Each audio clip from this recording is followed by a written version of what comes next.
When I'm not learning the value of punctuation through potentially threatening emails that I've been getting, I like to answer questions that I get on YouTube, so let's get to it.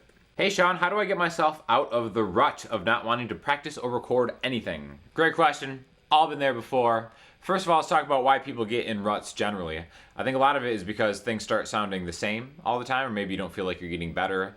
And it is hard to make yourself kind of just get into the joy of playing music or whatever. The thing that I found has always helped me is a drum machine.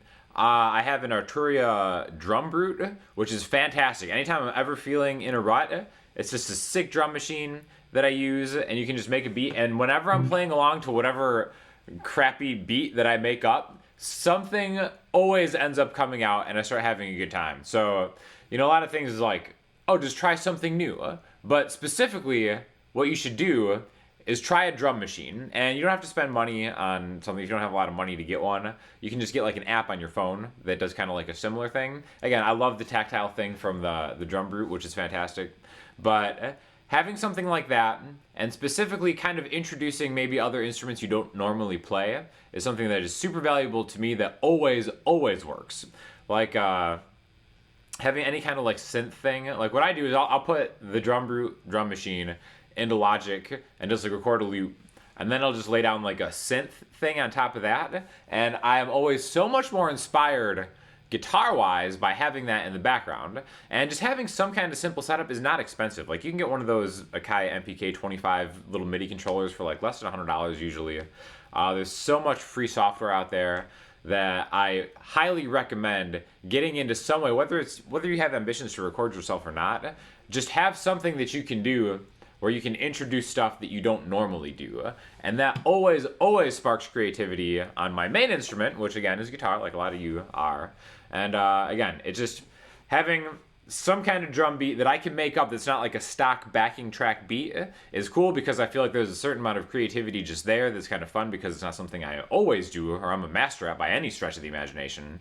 And then just kind of like throwing down some super 80s synth thing, and then my guitar playing, I have so much more fun doing that. Even more fun than just kind of like practicing with the looper pedal, which is another great idea. But any kind of drum machine, whether it's just an iPhone app or Android app or whatever, and some kind of interesting synth backing track will always do the trick. Promise me, just try it. It's not that hard, just do it. Sean, do you have any advice for playing fingerstyle and singing? So this is a question on the video yesterday with Andrea, where we talk about kind of some tips you can do to get better at singing and playing at the same time. We didn't really talk a lot about the fingerstyle thing, but speaking of fingerstyle, in honor of this great question, I'm making the entire class I did on fingerstyle guitar with my buddy Kyle, who's a legit professor of fingerstyle guitar. I'm making it $15 for the next 5 days.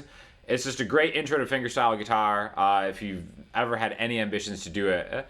Again, I learned a lot just by sitting in next to Kyle, because again, like I said, he's a legit master of it, and learning the basics of it is really the best way to kind of start being able to sing and play at the same time, right?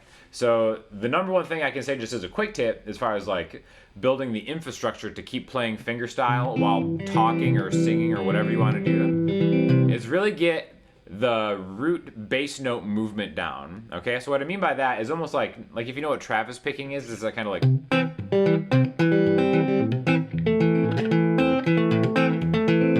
kind of like talk or sing while you're doing something like that, that's definitely the right track, right? So all that comes down to is building the framework and the infrastructure of what you're doing. And that's always going to be an alternating bass note groove, all right? So the first one we'll do here is, let's just take a C/G chord, where again, it's like a C chord, but your root note, your ring finger's on the 3rd fret of the low E string. So it's ring finger, 3E, pinky, 3A, middle finger, 2D, open G, pointer finger, 1st fret on the B string. Now, the root note pattern is going to be like back and forth at whatever speed, right? I'm going just my thumb, A, D, E, D, A, D, E, D. And really just start with that. You can mute it if you want. And just try to talk over it, right? Because this is the muscle memory that you want to do. These are downbeats. Like 1, 2, 3, 4, 1, 2, 3, 4, or 1 and 2 and 3 and 4 and. Again, it's all about getting the downbeats first and then introducing other things while you're doing it, right? Whether it's talking or adding an action to the in-between beats. If you can name the count, then you can do it. 1, 2, 3, 4, 1, 2, 3, and 2, 3, and 4, and 1, 2, 3, and 4, and 1, 2, 3, 4, 1, 2, 3, and 4, and. Right? If you can do that, then you can play and sing at the same time, because usually the subdivision of the timing that the lyrics or whatever you're singing is going to land on isn't going to be so far removed where you're doing like crazy time subdivisions. It's going to be a quarter note, an eighth note, a 16th note, something like that. So if you can count what you're doing, 1, 2, 3, 4, eventually those downbeats become ingrained in your muscle memory, and then you can do anything. And then start adding the other parts. 1, 2, 3, and 4, and 1, 2, 3, and 4, 1, 2, 3, and 4, and 1, 2, 3, and 4, and 1, and 2, and 3, and 4, and 1, and 2, and 3, and 4, and. So as long as you count out loud, the most important thing that you can do, I can't stress enough how few people really understand the importance of being able to count out loud what they're playing, and how that has a drastic influence on everything that you'll play forever. It's so important when learning new songs, diagnosing fingerstyle patterns or strumming patterns. It all comes from being able to count out loud, because if you can hear something and you can count out loud the words that you're hearing, then you can easily be able to play it, right? So that's my best tip that I can give you as far as fingerstyle guitar and singing. And again, definitely check that course out. Like I said, the coupon or whatever that I make is only valid for 5 days. So do it, 15 bucks, come on, do it. You guys are so stoned, I love it. Everybody thinks that I'm stoned for all these videos. Never even tried it, like a lot of you people know. But that is one of the most common questions I get. This dude is so baked. This guy's on crack. This guy is super into meth. Whenever I have like another guy with me, it's like, these guys are so stoned. It's almost like these guys are having a good time. They must be baked out of their minds. That's the only explanation of it. But again, this is a drug-free channel. Again, no judgment. Whatever you're doing, you can do all the meth that you want, as long as you keep clicking that thumbs up button. You're okay with me, but this is a drug-free zone. You're about as Irish as a can of Coors Light. That's fair, I suppose. Again, I did make an entire Celtic album, the Emeryld Ryders, which I know all of you have checked out by now. But as I've said before, I thought I was Irish when I started making the Celtic album, and then my brother did the 23andMe thing. Turns out we're Swedish and not Irish. But anyways, I still feel it in my soul, and I've developed a lot of Irish tendencies, and I have a green guitar, so what's so Irish about you? Great video, Sean. I would love to see more content like this that shows how you create interesting tones and chain pedals together, etc. Thanks a lot. This was in response to a video I made about combining the new Ernie Ball volume pedal / tuner into a couple Walrus audio pedals. Again, Walrus, my favorite company. They even sent me swag now. How amazing is that? But I love that Walrus slow pedal and their ARP87 thing.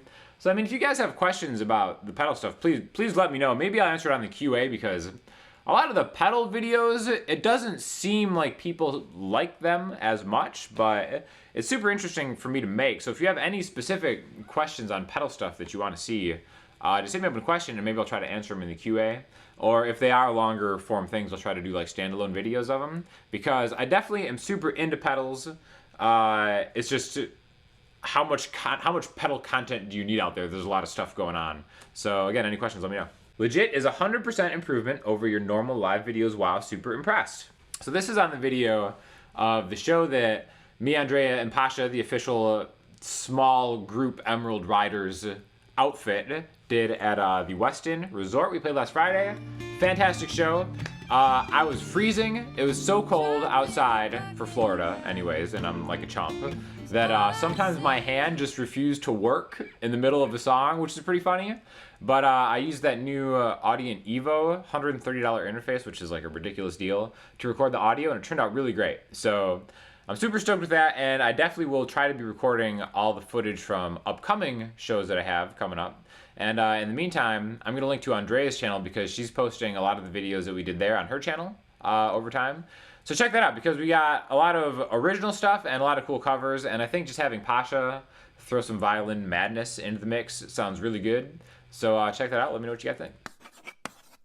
For listening homework, I'm going to link you to an awesome band I just discovered via my friend Vic called The Summer Camp.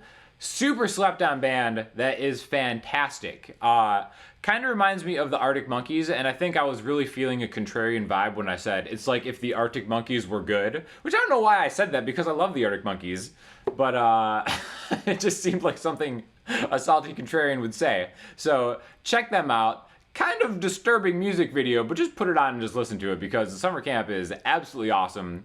So check that out. Make sure to check out the Fingerstyle Masterclass. Promise you, you will not be disappointed. It's so cheap. You've got no excuse not to do it at this point. And if you have any questions or comments, hit me up on Instagram, Twitter, the website, or the comment section. I'll get back to you as soon as I can. Thanks a lot.